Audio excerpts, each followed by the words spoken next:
എല്ലാവർക്കും മറ്റൊരു യൂട്യൂബ് സെഷനിലേക്ക് സ്വാഗതം. അപ്പോൾ നമ്മൾ ഇന്ന് നോക്കാൻ പോകുന്നത് Kerala PSC staff nurse DME എക്സാമിന്റെ റിവിഷൻ ക്ലാസ് ആണ്. ഇതിന് മുന്നേയുള്ള ക്ലാസ്സുകളെല്ലാം നിങ്ങൾ കണ്ടിട്ടുണ്ടെന്ന് വിചാരിക്കുന്നു. കാണാത്തവരാണെങ്കിൽ ആ ക്ലാസ്സുകളൊക്കെ കാണുക. കാരണം അതിലുള്ള ഇമ്പോർട്ടൻറ്റ് ക്വസ്റ്റ്യൻസ് ഡെഫിനറ്റ്ലി നിങ്ങൾക്ക് അപ്കമിങ് എക്സാം ആയിട്ടുള്ള ഈ ഒരു DME എക്സാമിന് നിങ്ങൾക്ക് യൂസ്ഫുൾ ആയിരിക്കും. ഓക്കെ, അപ്പോൾ നമ്മൾ ഇന്ന് വീണ്ടും കുറച്ച് ഇമ്പോർട്ടൻ്റ് ആയിട്ട് വളരെ ഫ്രീക്വൻ്റ് ആയിട്ട് എക്സാമിന് ചോദിച്ചു വരുന്ന ക്വസ്റ്റ്യൻസ് ആണ് ഡിസ്കസ് ചെയ്യാൻ പോകുന്നത്. നിങ്ങൾക്കറിയാം, ഇനി 2 ദിവസം കൂടിയാണ് നമ്മുടെ DME എക്സാമിനുള്ളത്. മാക്സിമം ടൈം യൂട്ടിലൈസ് ചെയ്ത് നന്നായിട്ട് പഠിക്കുക, നന്നായിട്ട് റിവൈസ് ചെയ്യുക. ഒരു പ്രാവശ്യമൊക്കെ വായിച്ചിട്ടുള്ള ടോപ്പിക്സ്, ഫ്രീക്വൻ്റ്ലി ചോദിക്കുന്ന ടോപ്പിക്സ് ഒന്നുകൂടെ നന്നായിട്ടൊന്ന് മെയിൻ പോയിന്റ്സുകളൊക്കെ, നോർമൽ വാല്യൂസ്, പ്രധാനപ്പെട്ട സയൻസ് അല്ലെങ്കിൽ പ്രധാനപ്പെട്ട ടെർമിനോളജീസ്, ഇതുപോലുള്ള ഏരിയാസൊക്കെ മെയിനായിട്ട് നോക്കിയിട്ട് പോവുക. യൂഷ്വലി കുട്ടികൾ മിസ്റ്റേക്കുകൾ വരുത്തുന്നത് സിംപ്ലി അവിടെ ഒരു നല്ല കോൺഫിഡൻ്റ് ആയിട്ട് ആൻസർ ചെയ്തിട്ട് നെഗറ്റീവ് മാർക്കുകൾ വാങ്ങിക്കൊണ്ട് വരുന്ന ഏരിയയാണ് ഈ നോർമൽ വാല്യൂസും അതുപോലെ സയൻസ് അല്ലെങ്കിൽ ടെർമിനോളജീസ് എന്ന് പറയുന്നത്. വളരെ സിമ്പിൾ ആയിട്ടുള്ള കാര്യമായിരിക്കും, സിമിലർ ആയിട്ടുള്ള വേർഡുകളായിരിക്കും ഓപ്ഷനിൽ കൊടുക്കുന്നത്. പെട്ടെന്ന് ഒന്നും ചിന്തിക്കാതെ ചാടിക്കയറി എഴുതിയിട്ട് ആൻസറുകൾ തെറ്റിപ്പോകാറുമുണ്ട്. സോ അതുപോലെയുള്ള സിമ്പിൾ മിസ്റ്റേക്സ് വരാതെ നോക്കുക. എന്തായാലും നല്ലൊരു വിജയം തന്നെ നിങ്ങൾക്ക് ഉണ്ടാകും. എല്ലാവർക്കും ഒരു ഗവൺമെൻറ് ജോലി എത്രയും പെട്ടെന്ന് തന്നെ കിട്ടട്ടെ. അപ്പം നമുക്ക് കുറച്ച് ക്വസ്റ്റ്യൻസ് ഇന്ന് നോക്കാം. ഇന്നത്തെ ഫസ്റ്റ് ക്വസ്റ്റ്യൻ എന്ന് പറയുന്നത് നമ്മുടെ OBGയിലെ ഒരു ക്വസ്റ്റ്യൻ ആണ്. That is maternal component of placenta is developed from which layer. അപ്പം നമുക്കറിയാം, പ്ലാസൻഡ എന്ന് പറയുന്ന ഈ ഒരു ഓർഗൻ അല്ലെങ്കിൽ ഈ ഒരു പാർട്ട് നമുക്ക് ജന്മനാ നമ്മുടെ ശരീരത്തിൽ ഉള്ളതല്ല. എപ്പോഴാണോ അമ്മ ഒരു കുഞ്ഞിനെ ഗർഭം ധരിക്കുന്നത് അല്ലെങ്കിൽ ആൻറ്റിനേറ്റൽ പീരീഡ് അല്ലെങ്കിൽ പ്രഗ്നൻസിയിലാകുന്നത്, ആ സമയത്ത് മുതലാണ് ഈ ഒരു പ്ലാസൻഡ ഡെവലപ്പ് ചെയ്ത് തുടങ്ങുന്നത്, അല്ലേ? പതുക്കെ പതുക്കെ കുഞ്ഞ് ഡെവലപ്പ് ചെയ്യുന്നതിനനുസരിച്ച് പ്ലാസൻഡയും ഡെവലപ്പ് ചെയ്യുന്നു. ഈ പ്ലാസൻഡ വഴിയാണ് എന്ത് കിട്ടുന്നത്? കുഞ്ഞിന് വേണ്ട ഓക്സിജനും ന്യൂട്രിയൻസും എല്ലാം അമ്മയുടെ ശരീരത്തിൽ നിന്നും കിട്ടുന്നത്. അമ്മയുടെ ശരീരത്തിലുള്ള ബ്ലഡ് സർക്കുലേഷനിൽ നിന്ന് പ്ലാസൻഡയിലോട്ട് ബ്ലഡ് എത്തുന്നു. ആ ബ്ലഡ് കുഞ്ഞിൻ്റെ ശരീരത്തിലൂടെ അംബ്ലിക്കൽ കോഡ് വഴി കുഞ്ഞിൻ്റെ ശരീരത്തിലോട്ട് എത്തുന്നു. കുഞ്ഞിൻ്റെ ശരീരത്തിൽ ഉള്ള വേസ്റ്റ് മെറ്റീരിയൽസും അതുപോലെയുള്ള വീനസ് ബ്ലഡും എന്ത് ചെയ്യുന്നു? അവിടെ തിരിച്ച് ഈ പ്ലാസൻഡ വഴി, അംബ്ലിക്കൽ കോഡ് വഴി പ്ലാസൻഡ വഴി അമ്മയുടെ ശരീരത്തിലെത്തുന്നു. അമ്മ ബ്രീത്ത് ചെയ്യുന്നതിലൂടെയും എക്സ്ക്രീഷൻ, അമ്മയുടെ ശരീരത്തിൽ എക്സ്ക്രീഷൻ നടക്കുന്നത് വഴിയും വേസ്റ്റ് മെറ്റീരിയൽസ് പുറത്തു പോവുകയും കാർബൺ ഡയോക്സൈഡ് പുറത്തു പോവുകയും ചെയ്യുന്നു. അപ്പോൾ ഇവിടെ ചോദിച്ചിരിക്കുന്നത് അതൊന്നുമല്ല. ഈ ഒരു പ്ലാസൻഡ ഡെവലപ്പ് ചെയ്യുന്നത്, യൂട്രസിനുള്ളിൽ പ്ലാസൻഡ ഡെവലപ്പ് ചെയ്യുന്നത് പർട്ടിക്കുലറായിട്ട് ഒരു ഫീറ്റൽ പാർട്ടുമുണ്ട്, ഒരു മെറ്റേണൽ പാർട്ടുമുണ്ട്. അമ്മയുടെ ശരീരത്തിൻ്റെ പാർട്ടായിട്ടുള്ള ഒരു ഭാഗവുമുണ്ട്, കുഞ്ഞിൻ്റെ ശരീരത്തിൻ്റെ ഭാഗമായിട്ടുള്ള ഒരു പാർട്ടുമുണ്ട്. അപ്പോൾ ഇതിൽ ഏതാണ് മെറ്റേണൽ കമ്പോണൻറ്റ് എന്നാണ് ചോദിച്ചിരിക്കുന്നത്. അതായത് അമ്മയുടെ പാർട്ട്, അമ്മയുടെ ശരീരത്തിൻ്റെ പാർട്ടായിട്ടുള്ള ഏത് ലെയർ അല്ലെങ്കിൽ ഏത് ഭാഗത്തു നിന്നാണ് പ്ലാസൻഡയുടെ ഒരു ലെയർ ഉണ്ടായിരിക്കുന്നത്? ഓപ്ഷൻസ് എന്ന് പറയുന്നത് option A decidua basalis, option B decidua parietalis, option C decidua capsularis, option D chorion ഫ്രണ്ടോസം.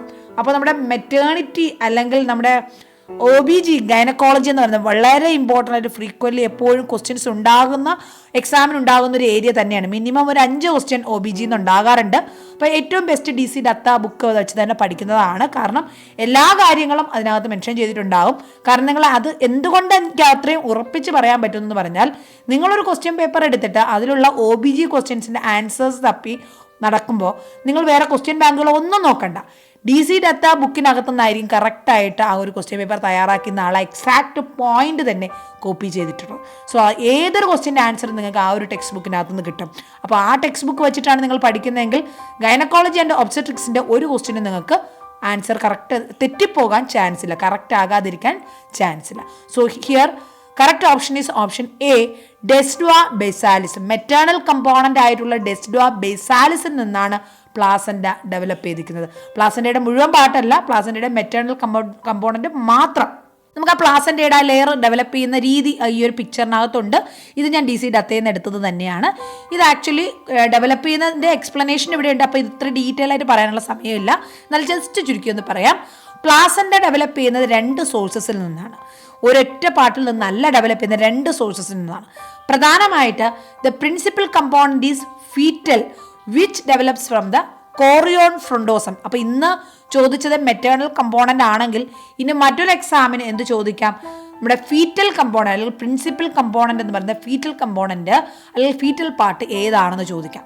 So correct option is chorion ഫ്രണ്ടോസമാണ് അവിടെ വരുന്നത്. ഇവിടെ മെറ്റേണൽ കമ്പോണന്റ് ഏതെന്ന് ചോദിച്ചു കഴിഞ്ഞാൽ ദാറ്റ് ഈസ് ഡെസിഡുവ ബേസാലിസ്. അതുകൊണ്ട് തന്നെയാണ് നമ്മുടെ ഈ ഒരു ക്വസ്റ്റിൻ്റെ ആൻസർ കറക്റ്റ് ചെയ്തായത് ഡെസിഡുവ ബേസാലിസ്. അപ്പോൾ ഇതിപ്പോൾ തന്നെ പഠിച്ചോളുക. 2 പാർട്ടുകളിൽ നിന്നാണ് പ്ലാസന്റ ഉണ്ടാകുന്നത്. ഒന്ന് ഫീറ്റൽ പാർട്ട് കോറിയോൺ ഫ്രണ്ടോസം, രണ്ടാമത് മെറ്റേണൽ കമ്പോണന്റ് ദാറ്റ് ഈസ് ഡെസിഡുവ ബേസാലിസ്.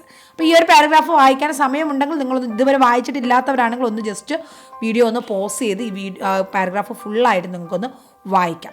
ഇനി മറ്റൊരു 1 വേർഡ് ക്വസ്റ്റ്യൻ ചോദിക്കാവുന്നതാണ്. എപ്പോഴാണ് അല്ലെങ്കിൽ ജെസ്റ്റേഷണൽ പീരീഡിൻ്റെ എത്രാമത്തെ ആഴ്ചയിലാണ് പ്ലാസന്റ ഡെവലപ്പ് ചെയ്യാൻ തുടങ്ങുന്നത്? അത് ഏകദേശം പറഞ്ഞു കഴിഞ്ഞാൽ ഇവിടെ ഇറ്റ് ബിഗിൻസ് അറ്റ് 6 വീക്ക്. ഏകദേശം 6ാമത്തെ ആഴ്ചയിലാണ് ഈ ഒരു കോറിയോൺ ഫ്രണ്ടോസും ഡെസിഡുവ ബേസാലിസും ഫോം ചെയ്ത് പ്ലാസന്റ ഡെവലപ്പ് ചെയ്യാൻ തുടങ്ങുന്നത്. എന്നിട്ട് ഇത് എത്ര ആഴ്ച കഴിയുമ്പോൾ കംപ്ലീറ്റ് ചെയ്യുമെന്ന് ചോദിച്ചാൽ 12 ആഴ്ച കഴിയുമ്പോൾ ഇവിടെ കംപ്ലീറ്റ് ചെയ്യും.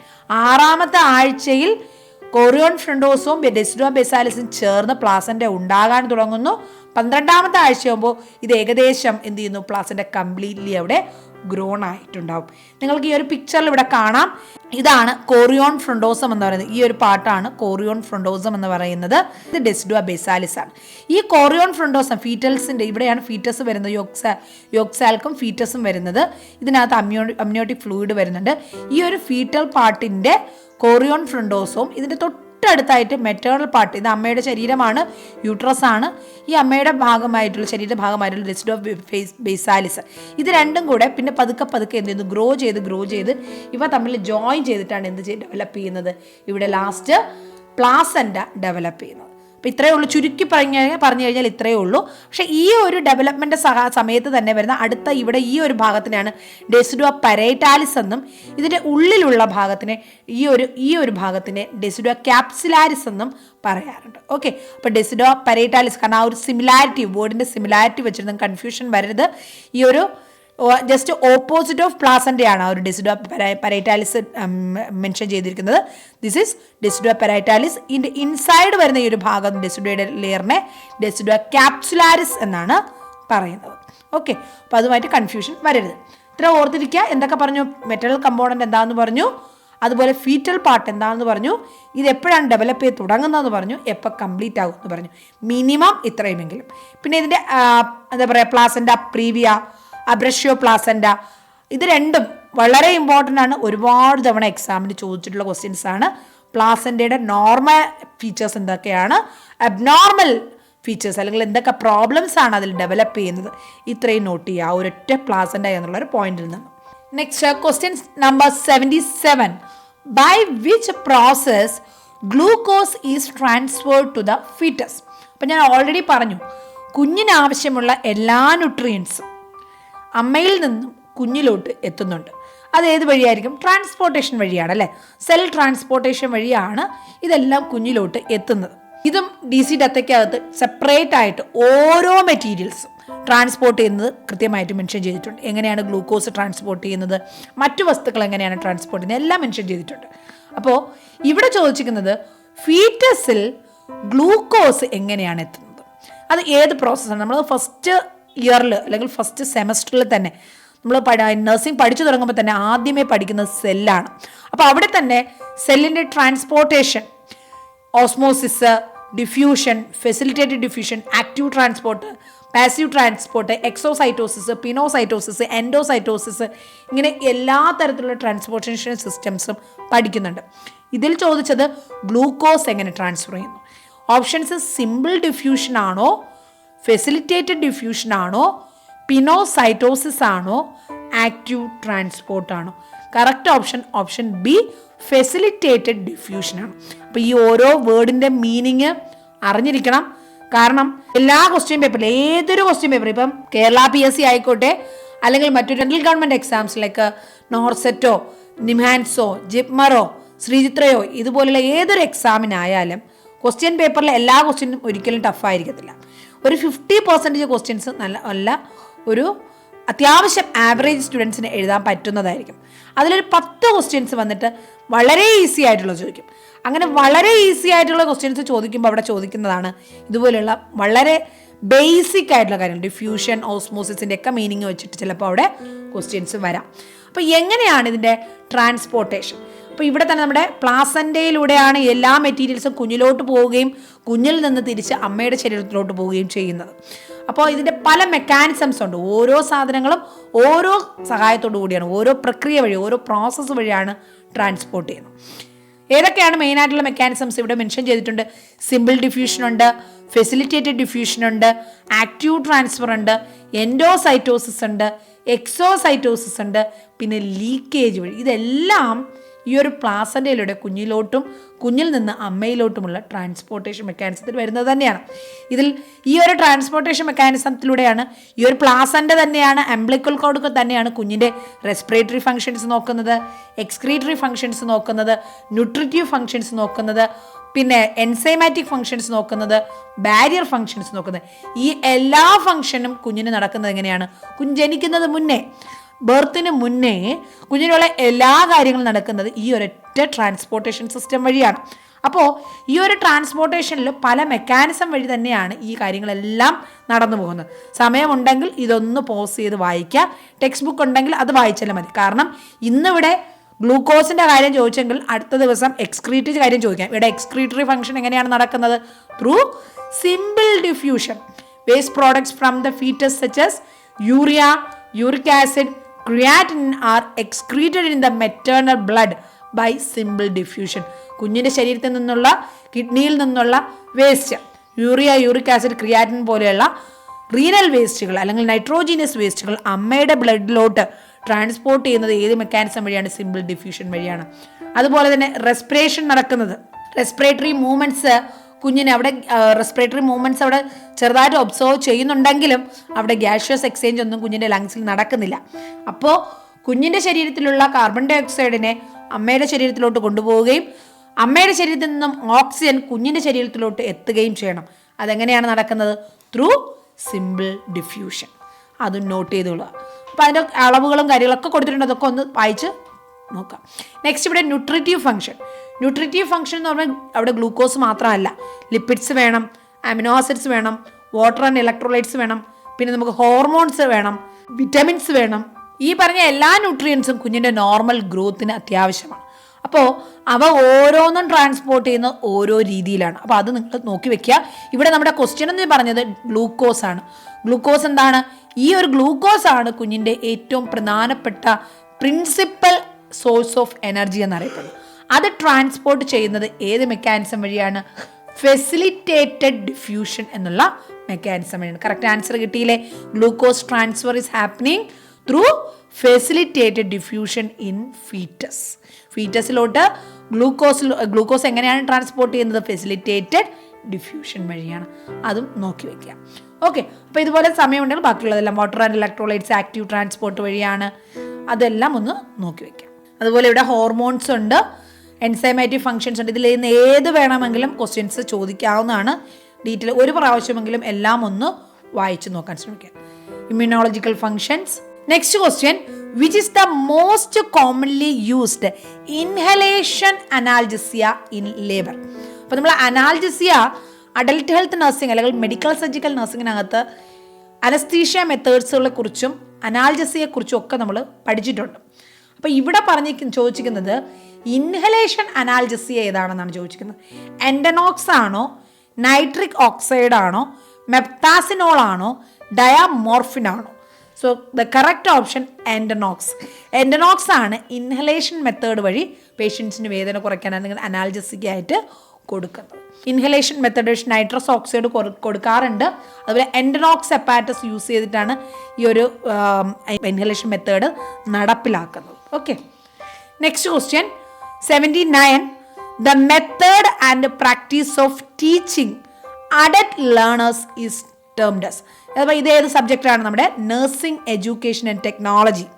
അത് എഡ്യൂക്കേഷൻ മെത്തേഡ്സ് ആണ് പറയുന്നത്. പലതരത്തിലുള്ള എഡ്യൂക്കേഷൻ മെത്തേഡ്സ് ഉണ്ട്. Method and practice of teaching അത് കുട്ടികളെയാണ് പഠിപ്പിക്കുന്നതെങ്കിൽ ഒരു പേരിലാണ് അറിയുന്നത്, അഡൾട്ട്സിനെയാണ് പഠിപ്പിക്കുന്നതെങ്കിൽ മറ്റൊരു പേരിലാണ് അറിയപ്പെടുന്നത്. ഇവിടെ തന്നിരിക്കുന്ന ഓപ്ഷൻസ് ആൻഡ്രഗോഗി, പെഡഗോഗി, ഹ്യൂട്ടഗോഗി, നൺ.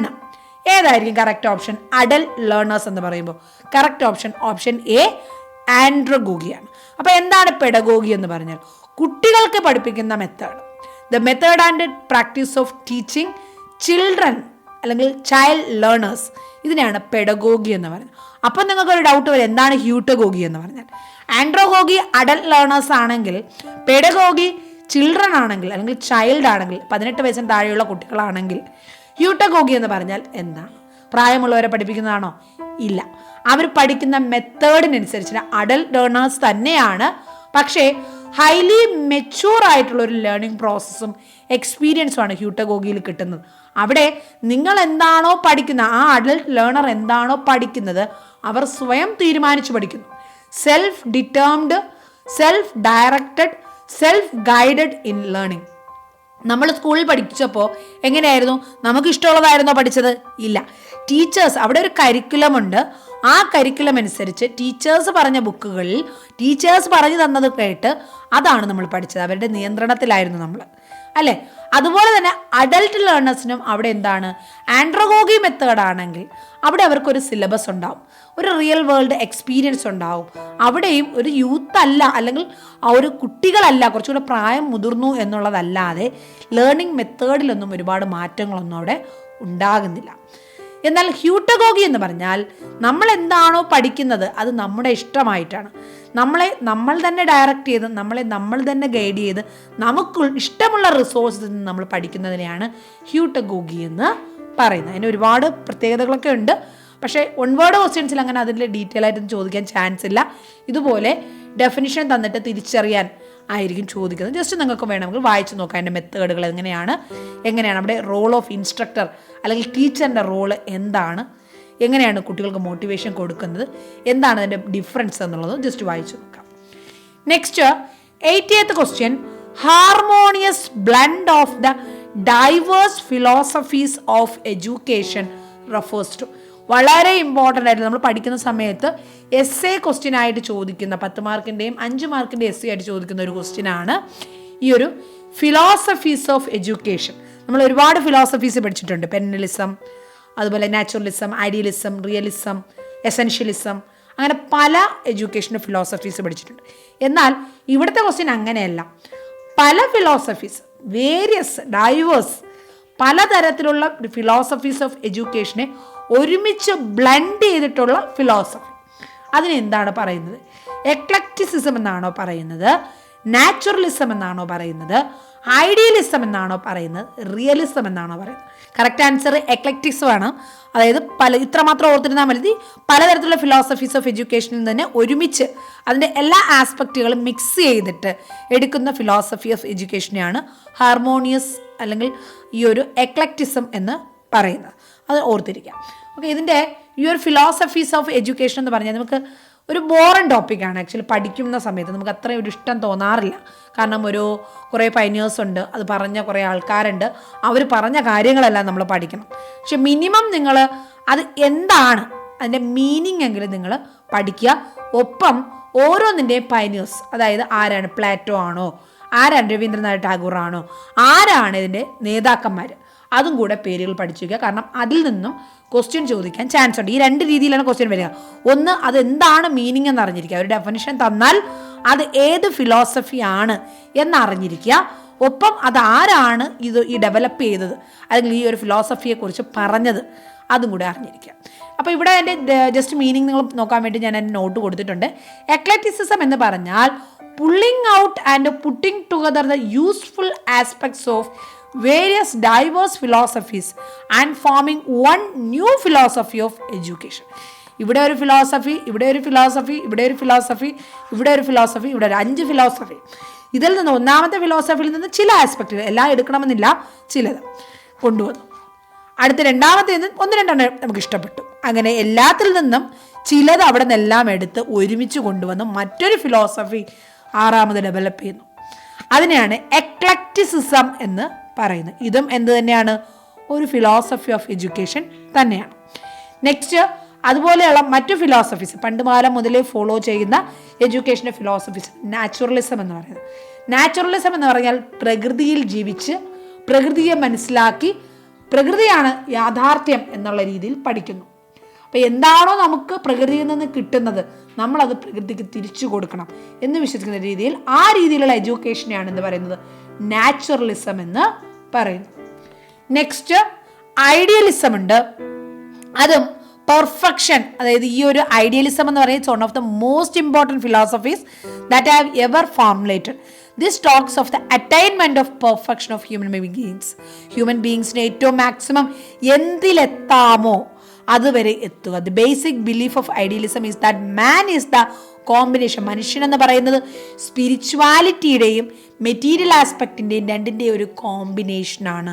ഇത് രണ്ടും ചേർന്ന്, അതായത് മനസ്സും സെൽഫും. Importance to the mind and self than the matter and body. മാറ്ററും ബോഡിയെക്കാളും മനസ്സിനും ശരീരത്തിനും, മനസ്സിനും സെൽഫിനും, നമ്മളെന്നതും നമ്മുടെ മനസ്സിനുമാണ് അവിടെ കൂടുതൽ പ്രാധാന്യം വരുന്നത്. That is idealism. Next realism. അതായത് യൂണിവേഴ്സിൽ എന്തൊക്കെ എക്സിസ്റ്റ് ചെയ്യുന്നു അതാണ് യാഥാർത്ഥ്യം, അത് ഇല്ല എങ്കിൽ അതിൽ വിശ്വസിക്കേണ്ട കാര്യമില്ല എന്ന് പറയുന്ന എഡ്യൂക്കേഷനാണ് റിയലിസം. റിയലിസത്തിൻ്റെ പൈനിയർ എന്ന് പറഞ്ഞാൽ അരിസ്റ്റോട്ടിലാണ്. ഇതൊക്കെ ചോദിക്കാൻ ചാൻസ് ഉള്ളതാണ് കേട്ടോ. വളരെ ഇമ്പോർട്ടൻ്റ് ആയിട്ടുള്ള ഒരു ടോപ്പിക്കാണ് philosophies of education. Next 81, A formal tentative statement of the expected relationship between 2 or more variables under research studies. രണ്ടോ അതിലധികമോ, ഒന്നല്ല രണ്ടോ അതിലധികമോ വേരിയബിൾസ്. നമ്മൾ പല വേരിയബിൾസും പഠിക്കുക. External variables, internal variables. കോസും എഫക്റ്റും തമ്മിലുള്ള റിലേഷൻഷിപ്പ് പറയുമ്പോൾ കോസ് ഒരു വേരിയബിളാണ്, എഫക്റ്റ് മറ്റൊരു വേരിയബിളാണ്. അപ്പോൾ ഇവ തമ്മിലുള്ള റിലേഷൻ പറയുന്ന ഒരു സ്റ്റേറ്റ്മെൻ്റ് ഉണ്ട്. അതിനെ എന്താണ് പറയുന്നത്? അപ്പം ഞാനൊരു എക്സാമ്പിൾ പറഞ്ഞുതരാം. ഒരു സിമ്പിൾ ഒരു എക്സാമ്പിൾ പറയാം.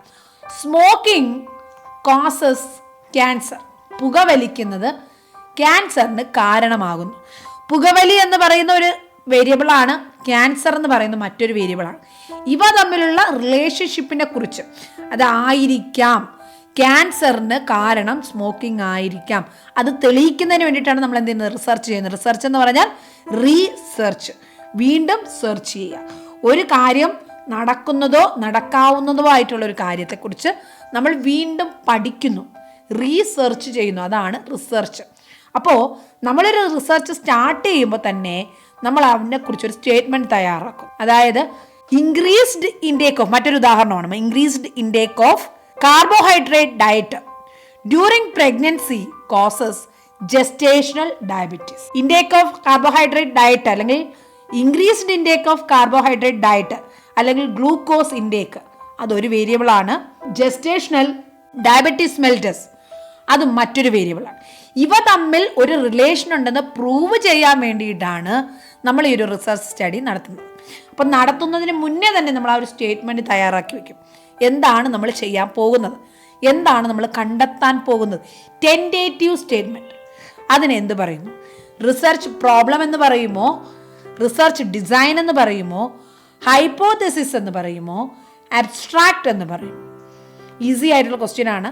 നമ്മുടെ സിലബസ് റിസർച്ചിൻ്റെ ഓരോ സ്റ്റെപ്പും, ഒരു റിയൽ റിസർച്ച് എന്താണോ അത് എങ്ങനെയാണോ ചെയ്യുന്നത് അതിൻ്റെ ഓരോ സ്റ്റെപ്പുകളാണ് നമ്മൾ നഴ്സിംഗ് റിസർച്ചിൽ പഠിക്കുന്നത്.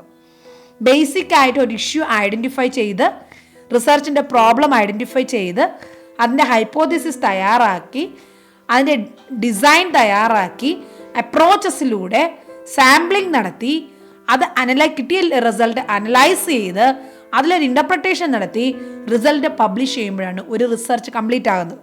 സോ റിസർച്ച് സ്റ്റാർട്ട് ചെയ്യുന്നതിന് മുന്നേ നമ്മൾ എന്താണ് എക്സ്പെക്ട് ചെയ്യുന്നത് എന്ന് പറയുന്ന സ്റ്റേറ്റ്മെൻറ്റിനെ, അതിൻ്റെ വേരിയബിൾസ്, അത് രണ്ടോ അതിലധികമോ ഉള്ള വേരിയബിൾസ് തമ്മിലുള്ള റിലേഷൻഷിപ്പിന് പറയുന്നതിനെ ഹൈപ്പോതിസിസ് എന്നാണ് പറയുന്നത്. എന്നാൽ ഈ ഒരു ഹൈപ്പോതിസിസ് എന്ന് പറയുന്നത് വളരെ ഇമ്പോർട്ടൻ്റ് ആയിട്ടുള്ള കാര്യമാണ്. അതിന് പല ടൈപ്സ് ഉണ്ട്. അത് വെച്ചിട്ടും ക്വസ്റ്റ്യൻസ് ചോദിക്കാം നിങ്ങളുടെ എക്സാമിന്. ഇവിടെ നോക്കൂ, സിമ്പിളായിട്ട്, ആക്ച്വലി ഇതൊന്നും അല്ല, ഒരുപാട് ഡീറ്റെയിൽ ആയിട്ട് നമുക്ക് ഹൈപ്പോതെസിസിനെ കുറിച്ച് പഠിക്കാനുണ്ട്. പക്ഷേ ഈ ഒരു ഫൈനൽ മൊമെൻറ്റിൽ ഒരുപാട് ഡീറ്റെയിൽ ആയിട്ട് പഠിക്കാനില്ല, സമയമില്ലാത്തത് കൊണ്ട് ഈ ഒരു ചാർട്ട് മിനിമം നിങ്ങൾ നോക്കി വയ്ക്കുക. ഹൈപ്പോതെസിസിനെ പല തരത്തിൽ ക്ലാസിഫൈ ചെയ്തിട്ടുണ്ട്. Based on directionality, based on complexity, based on function, based on the direction of reasoning, based on relationship. Based on directionality രണ്ടായിട്ട് ഡിവൈഡ് ചെയ്തിട്ടുണ്ട്. അതായത് ഡയറക്ഷണൽ ഹൈപ്പോതിസിസ് എന്നും നോൺ ഡയറക്ഷണൽ ഹൈപ്പോതിസിസ് എന്നും. ഇവിടെ ഡയറക്ഷണൽ ഹൈപ്പോതിസിസ് എന്ന് പറഞ്ഞാൽ എന്താണ്? Examines the specific way two variables are connect. കൃത്യമായിട്ട് ഒരു സ്പെസിഫിക് വേയിൽ മാത്രം ആ രണ്ട് വേരിയബിൾസും എങ്ങനെയാണ് കണക്ട് ചെയ്തിരിക്കുന്നത് എന്ന് മാത്രം എക്സാമിൻ ചെയ്യുന്നു. ഒരു ഡയറക്ഷൻ, കൃത്യമായിട്ടുള്ള വഴി തെളിച്ചിട്ടുണ്ട്, ആ വഴി മാത്രം മുന്നോട്ട് പോകുന്നു. എന്നാൽ നോൺ ഡയറക്ഷണൽ ഹൈപ്പോതിസിസ് എന്ന് പറഞ്ഞാൽ അവിടെയും നമ്മൾ ഈ രണ്ട് വേരിയബിൾസ് തമ്മിലുള്ള കണക്ഷൻ തന്നെയാണ് നോക്കുന്നത്. പക്ഷേ അതിനൊരു സ്പെസിഫിക് ആയിട്ടുള്ള ഒരു വേ അല്ലെങ്കിൽ ഒരു ഡയറക്ഷൻ അവിടെ കൊടുക്കുന്നില്ല. അത്തരത്തിലുള്ള ഹൈപ്പോതിസിസിനെ നോൺ ഡയറക്ഷണൽ ഹൈപ്പോതിസിസ് എന്നാണ് പറയുന്നത്. നെക്സ്റ്റ് ക്ലാസിഫിക്കേഷൻ എന്താണ്? Based on complexity. എന്താണ് കോംപ്ലക്സിറ്റി പറയുന്നത്? അതിൻ്റെ കാഠിന്യം. സിമ്പിൾ ആണോ കോംപ്ലക്സ് ആണോ? അപ്പൊ സിമ്പിൾ ഹൈപ്പോതിസിസ് എന്താണ്? It says two variables might be connected, ചിലപ്പോൾ കണക്റ്റഡ് ആയിരിക്കാം എന്ന് പറയുന്നതിനെയാണ് സിമ്പിൾ ഹൈപ്പോതിസിസ്. കോംപ്ലക്സ് എന്ന് പറഞ്ഞാൽ മോർ ദാൻ ടു വേരിയബിൾസ്, രണ്ടിൽ കൂടുതൽ വേരിയബിൾസ് കണക്റ്റഡ് ആണ്. അതായത് ഒരു ഡിസീസിൻ്റെ കാരണങ്ങൾ, ഇതെല്ലാ കാരണങ്ങളും ഈ ഒരു ഡിസീസിന് ഇറ്റിയോളജി ആയിരിക്കാം. രണ്ടിൽ കൂടുതൽ വേരിയബിൾസ് അവിടെ കണക്റ്റഡ് ആണെങ്കിൽ അതിനെ കോംപ്ലക്സ് ഹൈപ്പോതിസിസ് എന്നാണ് പറയുന്നത്. നെക്സ്റ്റ്, ബേസ്ഡ് ഓൺ ഫങ്ഷൻ ഹൈപ്പോതിസിസിന് എത്ര തിരിച്ചിട്ടുണ്ട്? നൾ ഹൈപ്പോതിസിസ് എന്നും ഓൾട്ടർനേറ്റ് ഹൈപ്പോതിസിസ് എന്ന് പറഞ്ഞ് രണ്ടായിട്ട് തിരിച്ചിട്ടുണ്ട്. എന്താണ് null hypothesis? It says there is no connection between variables. രണ്ട് വേരിയബിൾസും തമ്മിൽ ഒരു ബന്ധവും ഇല്ല എന്ന് തെളിയിക്കുന്ന ഹൈപ്പോതിസിസ് ആണെങ്കിൽ നൾ ഹൈപ്പോതിസിസ് എന്നും, ഓൾട്ടർനേറ്റ് ഹൈപ്പോതിസിസ് എന്ന് പറഞ്ഞാൽ ഈ രണ്ട് വേരിയബിൾസ് തമ്മിൽ കണക്ഷൻ ഉണ്ട് എന്ന് പറയുകയാണെങ്കിൽ അതിനെ ഓൾട്ടർനേറ്റ് ഹൈപ്പോതിസിസ് എന്നുമാണ് പറയുന്നത്. നെക്സ്റ്റ് വേറെ ഉണ്ട് ഇൻഡക്റ്റീവ് ഹൈപ്പോതിസിസ് എന്നും ഡിഡക്റ്റീവ് ഹൈപ്പോതിസിസ് എന്നും പറയേണ്ട. അതായത് നമ്മൾ സ്പെസിഫിക്കിൽ നിന്നും ജനറലിലോട്ടാണോ ജനറലിൽ നിന്നും സ്പെസിഫിക്കിലോട്ടാണോ പോകുന്നത്, ഡയറക്ഷൻ, അതിനനുസരിച്ച് ഹൈപ്പോതിസിസിനെ രണ്ടായിട്ട് തിരിച്ചിട്ടുണ്ട്, ഇൻഡക്റ്റീവ് എന്നും ഡിഡക്റ്റീവ് എന്നും. ഇത് കൂടാതെ മറ്റൊന്നാണ് ആ ഒരു റിലേഷൻഷിപ്പ്, രണ്ട് വേരിയബിൾസ് തമ്മിലുള്ള റിലേഷൻഷിപ്പിൻ്റെ രീതി എങ്ങനെയാണ്, അസോസിയേറ്റീവ് ആണോ കാഷ്വൽ ആണോ. അസോസിയേറ്റീവ് ഹൈപ്പോതിസിസ് എന്ന് പറഞ്ഞാൽ not say connection but does not say which causes the other. അതായത് രണ്ട് തമ്മിലുള്ള ഒരു കണക്ഷൻ അവിടെ പറയുന്നുണ്ട്, പക്ഷേ ഇതിൽ എന്ത് കാരണമാണ് എന്തുണ്ടാകുന്നത് എന്ന് പറയാൻ പറ്റുന്നില്ല. അതിനെ അസോസിയേറ്റീവ് ഹൈപ്പോതിസിസ് എന്നും, എന്നാൽ കൃത്യമായിട്ട് one variable directly causes another എന്ന് പറഞ്ഞാൽ അതിനെ കോസൽ ഹൈപ്പോതിസിസ് എന്ന് പറയുന്നു. ഓക്കെ, അപ്പൊ ഇത്രയുമാണ് പ്രധാനമായിട്ടുള്ള ഹൈപ്പോതിസിസിന്റെ ടൈപ്സുകൾ. എന്തൊക്കെയാ പറഞ്ഞത്? Directional hypothesis, non directional hypothesis, simple hypothesis, complex hypothesis, null hypothesis, alternate hypothesis, inductive hypothesis, deductive hypothesis, associative hypothesis, causal hypothesis. അപ്പോൾ ഇത്രയും ഓർത്തിരിക്കുക. സിമ്പിൾ മീനിങ് എങ്കിലും അറിഞ്ഞിരിക്കണം, കാരണം ഇതിൽ ഏത് വേണമെങ്കിലും എക്സാമിന് മീനിങ് ചോദിക്കാവുന്നതാണ്. Next question, brief description of events or situations to which respondents are asked to react and provide information about how they would handle the situation described in research is. ഒരു സാഹചര്യത്തിൽ ആ വ്യക്തി, നമ്മൾ ആരെയാണോ എക്സാമിൻ ചെയ്യുന്നത്, റിസർച്ചാണിത്, റിസർച്ചിൽ നമ്മൾ ആ സാമ്പിളിങ്, നമ്മൾ ഏത് പോപ്പുലേഷനോ ഫോക്കസ് ചെയ്തിരിക്കുന്നത്, അവർ ആ ഒരു സിറ്റുവേഷൻ, ആ ഒരു സംഭവത്തിൽ അവർ എങ്ങനെയാണ് റെസ്പോണ്ട് ചെയ്യുന്നത്, അതിനെക്കുറിച്ച് അവർ വിശദീകരിക്കുന്നു. അതിനെ എന്തെന്നാണ് പറയുന്നത്? ക്യൂ സോർട്സ് എന്നാണോ പറയുന്നത്, വിഗ്നറ്റ്സ് എന്നാണോ പറയുന്നത്, സെമാൻറ്റിക് ഡിഫറൻഷ്യൽ സ്കെയിൽ എന്നാണോ പറയുന്നത്, എക്കോളജിക് മൊമെന്ററി അസസ്മെന്റ് എന്നാണോ പറയുന്നത്? ഇത് ക്വാളിറ്റേറ്റീവ് റിസർച്ചിന് രണ്ട് അപ്രോച്ച് ഉണ്ട് അല്ലേ? ക്വാണ്ടിറ്റേറ്റീവ് അപ്രോച്ചും ഉണ്ട്, ക്വാളിറ്റേറ്റീവ് രീതിയിലുണ്ട്. ക്വാളിറ്റേറ്റീവ് മീൻസ് നമുക്ക് അവിടെ മെഷർമെന്റ് എടുക്കാൻ പറ്റത്തില്ല, ഡിസ്ക്രൈബ് ചെയ്യാനേ പറ്റത്തുള്ളൂ, ഡിസ്ക്രിപ്ഷൻ. അപ്പോൾ അവിടെ യൂസ് ചെയ്യുന്ന ഒരു ടൂളാണ് ഇതിൻ്റെ ആൻസർ. കറക്റ്റ് ഓപ്ഷൻ ഏതാണ്? Option B, vignettes. വിഗ്നറ്റ്സ് എന്ന് പറഞ്ഞാൽ എന്താണ്? ഒരു സാഹചര്യം, ഒരു സിറ്റുവേഷൻ, അവിടെ അതിൽ എക്സ്പ്ലോർ ആകുന്ന ആൾക്കാർ അതിനെക്കുറിച്ച് പറയുന്നു. അവരുടെ ബിലീഫ്സ്, അവരുടെ പെർസെപ്ഷൻ, അവരെന്താണ് അവിടെ മനസ്സിലാക്കിയ സിറ്റുവേഷനിൽ നിന്ന്, അവരെങ്ങനെ അതിൽ റിയാക്ട് ചെയ്യുന്നു, ഇതിനെക്കുറിച്ച് അവർ എക്സ്പ്ലെയിൻ ചെയ്യുന്നത് നമ്മൾ നോട്ട് ചെയ്യുന്നു. ഇതാണ് വിഗ്നറ്റ്സ് എന്ന് പറയുന്നത്. അവരുടെ കമൻറ്റും സ്റ്റോറീസും റെസ്പോൺസസും നമ്മളവിടെ നോട്ട് ചെയ്യുന്ന ടെക്നിക്കാണ് വിഗ്നറ്റ് എന്ന് പറയുന്നത്. അപ്പോൾ അതിൻ്റെ പല ടൈപ്സുകളുണ്ട്. Tapping general beliefs and attitudes, sensitive topic exploration, comparison of perception of disparate groups, used in focus group discussion, used in multi method approach. ഇങ്ങനെ പലതരത്തിലുള്ള വിഗ്നറ്റ്സുകളുണ്ട്. അത് നിങ്ങൾക്ക് ജസ്റ്റ് സമയം കിട്ടിയാൽ വായിച്ചു നോക്കാം. ഒരുപാട് തവണയൊന്നും അങ്ങനെ കണ്ടിട്ടില്ല, എന്നാലും ജസ്റ്റ് മീനിങ് ഒന്ന് നോക്കാം. Next question, the subjects may behave in a particular manner because they are aware of them being observed in research is effect. അതായത് നമ്മളൊരു സാമ്പിൾ സെലക്ട് ചെയ്യുന്നു, 10 നേഴ്സസിനെ സാമ്പിളായിട്ട് ഒരു റിസർച്ചിൻ്റെ സ്റ്റഡിക്ക് എടുത്തു എന്ന് വയ്ക്കാം. അപ്പം അവർക്കറിയാം നമ്മളിവിടെ റിസർച്ചിൻ്റെ സാമ്പിളുകളാണ്, അപ്പം നമ്മൾ എങ്ങനെ റിയാക്ട് ചെയ്യണം, നമ്മുടെ ഹൈജീനിക് പ്രാക്ടീസിനെ കുറിച്ച് അല്ലെങ്കിൽ നമ്മുടെ സേഫ് ട്രീറ്റ്മെൻറ്റ് പ്രൊസീജിയറിനെ കുറിച്ചാണ് അവർ റിസർച്ച് ചെയ്യുന്നത്. അത് അവർക്കറിയാം. സോ അവിടെ എന്ത് ചെയ്യും, അവർ ആ ഒരു റിസർച്ച് തുടങ്ങുന്നതിന് മുന്നേ വരെ അവർ ചെയ്തതുപോലെ ആയിരിക്കത്തില്ല അവരതിന് ശേഷം ബിഹേവ് ചെയ്യുന്നത്. റിസർച്ചിൻ്റെ സമയത്ത് അത് അറിഞ്ഞുകൊണ്ട് അതിൻ്റേതായ രീതിയിൽ അവർ റിയാക്ട് ചെയ്യുന്നു, ബിഹേവ് ചെയ്യുന്നു. അതിനെ എന്ത് എഫക്റ്റ് എന്നാണ് പറയുന്നത്? ഹാത്തോൺ എഫക്റ്റ് എന്നാണോ, എക്സ്പെരിമെൻ്റൽ എഫക്റ്റ് എന്നാണോ, നോവൽറ്റി എഫക്റ്റ് എന്നാണോ, ഹാലോ എഫക്റ്റ് എന്നാണോ? ഇതെല്ലാം തന്നെ വളരെ ഇമ്പോർട്ടൻ്റ് ആയ ടെർമിനോളജീസ് ആണ്. ഹാത്തോൺ എഫക്റ്റ് എന്നാണ് പറയുന്നത്. ഹാത്തോൺ എഫക്റ്റ് എന്ന് പറയുന്നത് അതായത് ആരെയാണോ റിസർച്ച് സ്റ്റഡി നടത്തുന്നത് അവർക്കറിയാം ഞങ്ങളെ റിസർച്ച് ചെയ്യുകയാണ്, നമ്മുടെ ഇന്ന ഫാക്ടറാണ് അവർ ചെക്ക് ചെയ്യുന്നത് എന്നറിഞ്ഞ് അത് അറിഞ്ഞ് ആ രീതിയിൽ ബിഹേവ് ചെയ്യുന്നു. ഇതിനെ എന്ത് പറയുന്നത്? ഹാത്തോൺ എഫക്റ്റ് എന്നാണ് പറയുന്നത്. അതായത് വാലിഡിറ്റി ഓഫ് റിസർച്ച് ഡിസൈൻ, നമ്മൾ എടുത്ത് റിസർച്ച് ഡിസൈനിൻ്റെ വാലിഡിറ്റി ചെക്ക് ചെയ്യുന്ന പലതരത്തിലുള്ള മെത്തേഡുകളുണ്ട്. അത് ഇൻറ്റേർണൽ വാലിഡിറ്റി എന്ന് പറയും, എക്സ്റ്റേണൽ വാലിഡിറ്റി ഉണ്ട്. അപ്പോൾ അതിൽ ഇൻറ്റേർണൽ കുറേ ഫാക്ടേഴ്സ് ഉണ്ട്. നമ്മുടെ ഏജ്, സെക്സ്, അങ്ങനെയുള്ള ക്രൈറ്റീരിയസ് ഒക്കെയാണ് അതിൽ വരുന്നത്. എക്സ്റ്റേണൽ വാലിഡിറ്റിയിൽ വരുന്ന എഫക്റ്റുകളാണ് ഈ പറയുന്നതെല്ലാം. ഹാത്തോൺ എഫക്റ്റ് ഉണ്ട്, എക്സ്പെരിമെൻ്റൽ എഫക്റ്റ് ഉണ്ട്, റിയാക്റ്റീവ് എഫക്റ്റ് അല്ലെങ്കിൽ പ്രീ ടെസ്റ്റ് ഉണ്ട്, നോവൽറ്റി ടെസ്റ്റ് ഉണ്ട്, പീപ്പിൾ, പ്ലേസ്, ടൈം, ഇതെല്ലാം ഈ ഒരു എക്സ്റ്റേണൽ വാലിഡിറ്റിയിൽ വരുന്ന ഫാക്ടേഴ്സാണ്. അപ്പോൾ ഹാത്തോൺ എഫക്റ്റ് എന്ന് പറഞ്ഞു കഴിഞ്ഞാൽ എന്താ വരിക? Subjects may behave in a particular manner because they are aware of them being observed and this is called Hawthorne effect. അതുപോലെ എക്സ്പെരിമെൻ്റൽ എഫക്റ്റ്. എക്സ്പെരിമെൻ്റൽ എഫക്റ്റ് എന്ന് പറഞ്ഞാൽ എന്താ? It's a threat to study result when researchers characterize mannerisms behaviour. അതായത് ഞാനാണ് research ചെയ്യുന്നത്, അപ്പോൾ എൻ്റെ സ്വഭാവ രീതിയും എൻ്റെ ക്യാരക്ടറിസ്റ്റിക്സും എൻ്റെ മാനറിസംസും ഒക്കെ ആ സബ്ജക്റ്റിൻ്റെ ബിഹേവിയറിനെ ഇൻഫ്ലുവൻസ് ചെയ്യുന്നു. അങ്ങനെയാണെങ്കിൽ അതിനെ എക്സ്പെരിമെൻ്റൽ ഇഫക്റ്റ് എന്നാണ് പറയുന്നത്. അതുപോലെ തന്നെ നോവൽറ്റി എഫക്റ്റ്.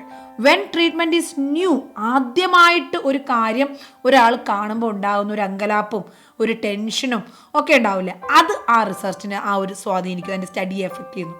ഇതിനെ നോവൽറ്റി എഫക്റ്റ് എന്നാണ് പറയുന്നത്.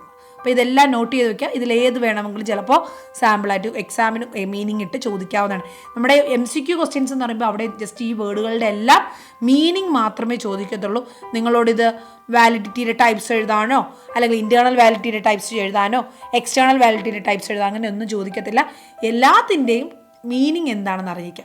ക്വസ്റ്റ്യനിൽ അതിൻ്റെ മീനിങ് ആയിരിക്കും പറഞ്ഞിരിക്കുന്നത്, അത് കറക്റ്റായിട്ട് ഐഡൻറ്റിഫൈ ചെയ്യാൻ അറിഞ്ഞിരിക്കും. Next question, recruiting all the people from an accessible population who meet the eligibility criteria over a specified time interval or for a specified sample size for research is a sampling.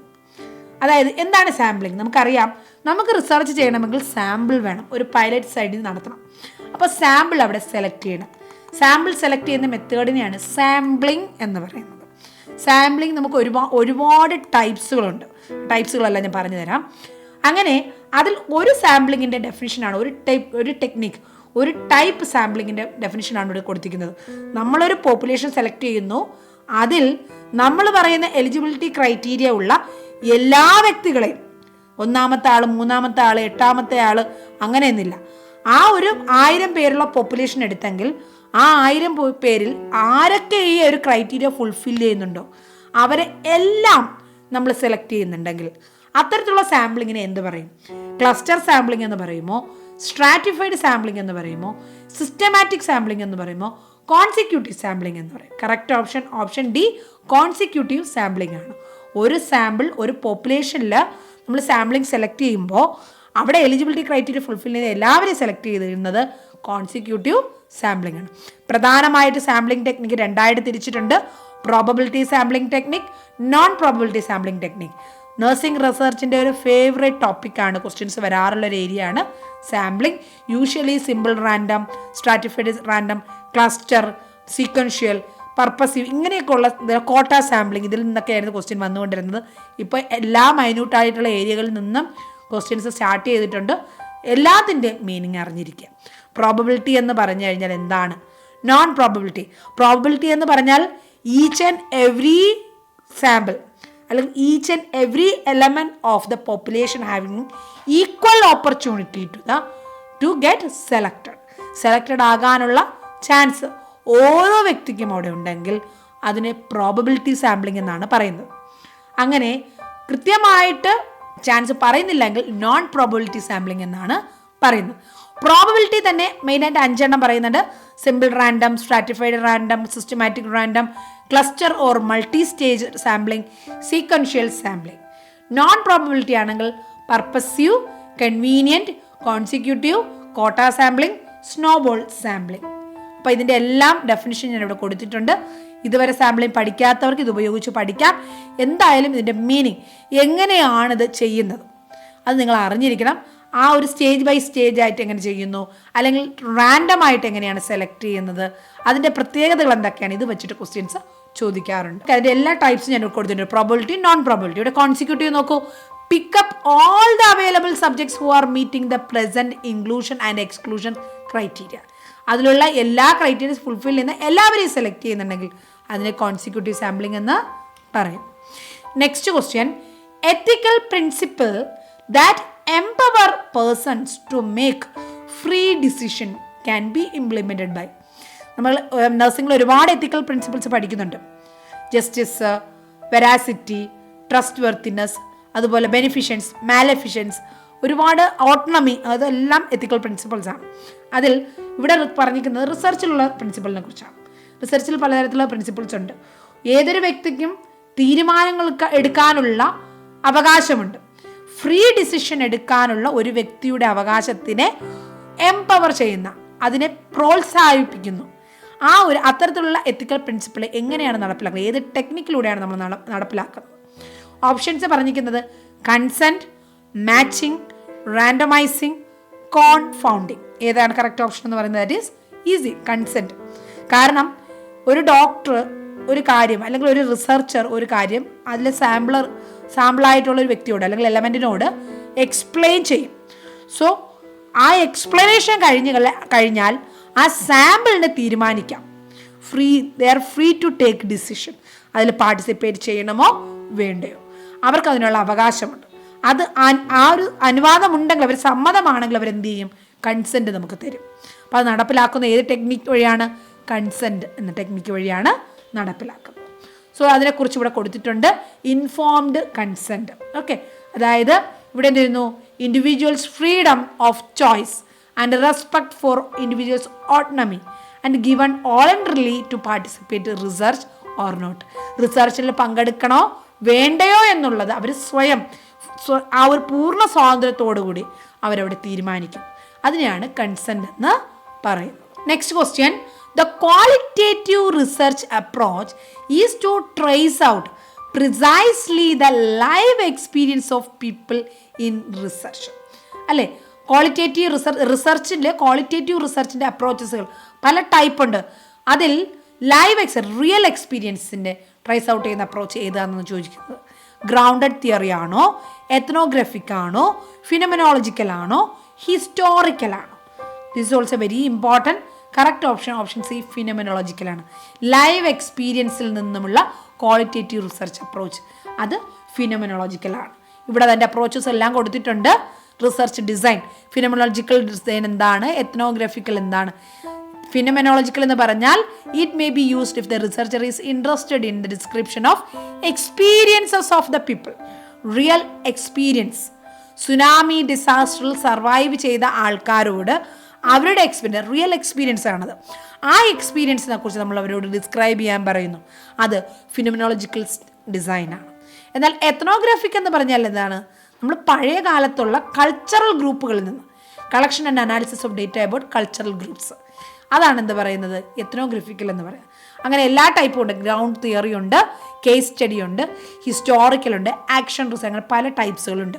ഇതും meaning നിങ്ങൾ മനസ്സിലാക്കി വെക്കുക. Next 87th question, the extent to which an instrument consistently is the word consistently measures continuously measures a concept in research. അതായത് നമ്മൾ ഒരു റിസർച്ചിൻ്റെ ടൂളിൻ്റെ അതിൽ വാലിഡിറ്റിയും റീലിയബിലിറ്റിയും check ചെയ്യാറുണ്ട് അല്ലേ. അപ്പോൾ ഇതിൽ വാലിഡിറ്റിയാണ്, ഇത് ഫസ്റ്റ് ഓപ്ഷൻ എന്ന് പറഞ്ഞാൽ വാലിഡിറ്റി ആണോ റീലിയബിലിറ്റി ആണോ കൺസിസ്റ്റൻസി ചെക്ക് ചെയ്യുന്ന ഇൻസ്ട്രുമെൻറ്റ്. റീലിയബിലിറ്റി ആണോ വാലിഡിറ്റി ആണോ എന്നുള്ളതാണ്. മറ്റൊരു രണ്ട് ഓപ്ഷൻ എന്തായാലും നമുക്കറിയാം ഈ ഒരു റിസർച്ചിൽ നമ്മൾ കൺസിസ്റ്റൻസി ചെക്ക് ചെയ്യാൻ വേണ്ടിയുള്ള ഇൻസ്ട്രുമെൻ്റ് അല്ല. സോ കറക്റ്റ് ഓപ്ഷൻ എന്ന് പറയുന്നത് റീലിയബിലിറ്റിയാണ്. അപ്പോൾ അത് നമുക്ക് വാലിഡിറ്റിയും റീലിയബിലിറ്റിയും എന്ന് പറയുന്നത് രണ്ട് വ്യത്യസ്ത ഒരു പെട്ടെന്നൊരു മിസ്റ്റേക്സ് വരാൻ ചാൻസ് ഉള്ള മീനിങ് വരുമ്പോൾ. അപ്പോൾ നിങ്ങളിതൊന്ന് നോക്കുക. വാലിഡിറ്റി എന്താണ്? Validity addresses whether the research findings accurately, കൃത്യമായിട്ടാണോ കാര്യങ്ങൾ മെഷർ ചെയ്യുന്നത്, അതായത് കൃത്യത ഉണ്ടോ, ആക്യുറേറ്റ് ആണോ എന്നുള്ളതാണ് അത് വാലിഡിറ്റി. വാലിഡിറ്റി പല ടൈപ്പ് ഉണ്ട്. ഇൻറ്റേർണൽ വാലിഡിറ്റി ഉണ്ട്, എക്സ്റ്റേണൽ വാലിഡിറ്റി ഉണ്ട്, കൺസ്ട്രക്ട് വാലിഡിറ്റി ഉണ്ട്, കണ്ടന്റ് വാലിഡിറ്റി ഉണ്ട്, ക്രൈറ്റീരിയൻ വാലിഡിറ്റി ഉണ്ട്. Internal validity, external validity, construct validity, content validity, criterion validity. എന്നാൽ റീലിയബിലിറ്റി എന്ന് പറഞ്ഞാൽ റിപ്പീറ്റബിലിറ്റി. ഒരു എക്സാമ്പിൾ പറഞ്ഞാൽ ഒരു ഇൻസ്ട്രുമെൻ്റ് കൊണ്ട് നമ്മളൊരു പേഷ്യൻ്റെ BP ചെക്ക് ചെയ്യുന്നു അല്ലേ. BP ചെക്ക് ചെയ്തു, ഒരു പ്രാവശ്യം ചെക്ക് ചെയ്തു, രണ്ടാമത്തെ പ്രാവശ്യം ചെക്ക് ചെയ്തു, മൂന്നാമത്തെ പ്രാവശ്യം ചെക്ക് ചെയ്തു. അപ്പോൾ ആദ്യത്തെ പ്രാവശ്യം നോക്കിയ പേഷ്യൻ്റെ BP നോർമലായിരുന്നു. അടുത്ത പ്രാവശ്യം ചെക്ക് ചെയ്യുമ്പോഴത്തേക്ക് വളരെ മാർക്കബിൾ ആയിട്ടുള്ള വേരിയേഷൻ അവിടെ കാണുന്നു. അത് റീലിയബിൾ ആണോ? അല്ല. Reliability means consistency and repeatability of the research findings. അവിടെ എത്രത്തോളം സെയിം ആയിട്ട് റിപ്പീറ്റ് ചെയ്യുന്നു, അതാണ് റീലിയബിലിറ്റി എന്ന് പറയുന്നത്. അതിലും ടൈപ്സ് ഉണ്ട്. Test, retest reliability, interrater reliability, internal consistency reliability. Okay, അപ്പോൾ ഇതും ഡിഫറൻസ് ബിറ്റ്വീൻ ചോദിക്കാം, ഒന്ന് നോക്കി വെച്ചേക്കാം. Next 88, the purpose statement in research should identify the study variables and. അതായത് നമ്മൾ പർപ്പസ് സ്റ്റേറ്റ്മെൻറ്റ് എന്ന് പറഞ്ഞാൽ ഹൈപ്പോതിസിസ്. അതന്നെ ഹൈപ്പോതിസിസ് എന്ന് പറയുമ്പോൾ സ്റ്റഡി ചെയ്യുന്ന വേരിയബിൾസും മറ്റൊരു ഭാഗത്തിൻ്റെയും മറ്റൊരു വേർഡുണ്ട്, ആ വേർഡും ഈ രണ്ട് ഭാഗങ്ങൾ തമ്മിലുള്ള റിലേഷൻഷിപ്പാണ് അവിടെ നോക്കുന്നത്. അവ തമ്മിലുള്ള ബന്ധം അല്ലെങ്കിൽ അവ തമ്മിലുള്ള സ്റ്റേറ്റ്മെൻ്റ് ആണ് അവിടെ പറയുന്നത്. എന്താണ് രണ്ടാമത്തെ പാർട്ട്? സ്റ്റഡി വേരിയബിൾസ് പോപ്പുലേഷനെ എങ്ങനെയാണ് എഫക്റ്റ് ചെയ്യുന്നത്, അതാണ് നമ്മൾ ഈ ഒരു ഹൈപ്പോതിസിസ് എന്ന് പറയുന്നത് അല്ലേ. അപ്പോൾ ഇവിടെ ഓപ്ഷൻസ് പറഞ്ഞിരുന്നതും അത് തന്നെയാണ്. ഡിസൈനും ഡേറ്റ കളക്ഷൻ ടൂളും സ്റ്റാറ്റിസ്റ്റിക്കൽ മെത്തേഡും പോപ്പുലേഷനും. കറക്റ്റ് ഓപ്ഷൻ ഡി പോപ്പുലേഷനും. പർപ്പസ് സ്റ്റേറ്റ്മെൻറ്റ് അല്ലെങ്കിൽ ഹൈപ്പോതിസിസ് ഇൻ റിസർച്ചിലെ ഹൈപ്പോതിസിസ് എന്ന് പറഞ്ഞാൽ അവിടെ നമ്മൾ എന്താണ് ഐഡൻറ്റിഫൈ ചെയ്യുന്നത്? സ്റ്റഡി വേരിയബിൾസ് ഐഡൻറ്റിഫൈ ചെയ്യുന്നു. മറ്റൊന്നെന്താണ് ഐഡൻറ്റിഫൈ ചെയ്യുന്നത്? പോപ്പുലേഷനെ ഐഡൻറ്റിഫൈ ചെയ്യുന്നു. അപ്പോൾ ഇവിടെ ഗുഡ് ഹൈപ്പോതിസിസ് എന്ന് പറഞ്ഞാൽ എന്താണ്? It is A declarative statement. It must contain variables, population under study. എന്തൊക്കെ ഉണ്ടായിരിക്കണം? വേരിയബിൾസും ഉണ്ടായിരിക്കണം. ആരെയാണ് നമ്മൾ ചെക്ക് ചെയ്യുന്നത്? എക്സാമ്പിൾ പറഞ്ഞാൽ increased sugar level in antenatal mother. Increased sugar level എന്ന് പറഞ്ഞാൽ വേരിയബിൾ ആണ്. ആൻറ്റിനേറ്റൽ മദർ എന്ന് പറയുന്നത് പോപ്പുലേഷനാണ്. അല്ലെങ്കിൽ സ്ട്രെസ് ലെവൽ ഇൻ നഴ്സസ്. അപ്പോൾ ഇവിടെ സ്ട്രെസ് ലെവൽ എന്ന് പറയുന്നത് വേരിയബിൾ ആണ്, നഴ്സസ് എന്ന് പറയുന്നത് പോപ്പുലേഷനാണ്. ഇവ തമ്മിലുള്ള ആ ഒരു ബന്ധം അല്ലെങ്കിൽ ആ ഒരു റിലേഷൻഷിപ്പ് പറയുന്നതാണ് ഹൈപ്പോതിസിസ് എന്ന് ഉള്ളത്. Okay, next question, the process of choosing right candidate. ശരിയായ കാൻഡിഡേറ്റിനെ സെലക്ട് ചെയ്യുന്നു. എവിടെ? For the right job. ശരിയായ ജോലിക്ക് ശരിയായ കാൻഡിഡേറ്റിനെ സെലക്ട് ചെയ്യുന്ന മാനേജ്മെൻറ്റ് പ്രോസസ്സ് എന്താണ്? നഴ്സിംഗ് മാനേജ്മെൻ്റ് ആണ്. സെലക്ഷൻ എന്ന് പറയുമോ, റിക്രൂട്ട്മെൻറ്റ് എന്ന് പറയുമോ, ഇൻഡക്ഷൻ എന്ന് പറയുമോ, പ്രൊമോഷൻ എന്ന് പറയും. ഇവിടെ കൂടുതലായിട്ട് കുട്ടികൾക്ക് ഡൗട്ട് വരുന്നത് ഈ സെലക്ഷനും റിക്രൂട്ട്മെൻറ്റുമാണ്. മറ്റുള്ള രണ്ട് മീനിങ് അറിയാം, ഇത് തമ്മിൽ വ്യത്യാസം ഡൗട്ട് വരാറുണ്ട്. പക്ഷേ ഇവിടെ കറക്റ്റ് ഓപ്ഷൻ സെലക്ഷനാണ്. മാനേജ്മെൻറ്റ് എന്ന് പറഞ്ഞാൽ എന്താണ്? മാനേജ്മെൻറ്റിൽ ചെയ്യുന്ന അല്ലെങ്കിൽ റിക്രൂട്ട്മെൻറ്റിൽ എന്താണ് ചെയ്യുന്നത്? ഒരു ജോലിക്ക് വേണ്ട ആൾക്കാർക്ക് സെലക്ട് ചെയ്യാൻ വേണ്ട ഒരു ഇൻറ്റിമേഷൻ അല്ലെങ്കിൽ അതിൻ്റെ നോട്ടിഫിക്കേഷൻ ഇടുക, അതിൻ്റെ സെലക്ഷൻ ക്രൈറ്റീരിയകൾ തയ്യാറാക്കുക, ആ എക്സാം ഉണ്ടെങ്കിൽ അത് നടപ്പിലാക്കുക. ഇതാണ് റിക്രൂട്ട്മെൻറ്റ്. അതിൽ നിന്നും ഫൈനലായിട്ട് ശരിയായ ജോലിക്ക് ശരിയായ ആൾക്കാരെ സെലക്ട് ചെയ്യുന്ന പ്രോസസ്സ് സെലക്ഷൻ എന്ന് തന്നെയാണ് പറയുന്നത്. വളരെ ഇമ്പോർട്ടൻ്റ് ആണ് എല്ലാ പ്ലാനിങ് പ്രോസസ്സുകളും.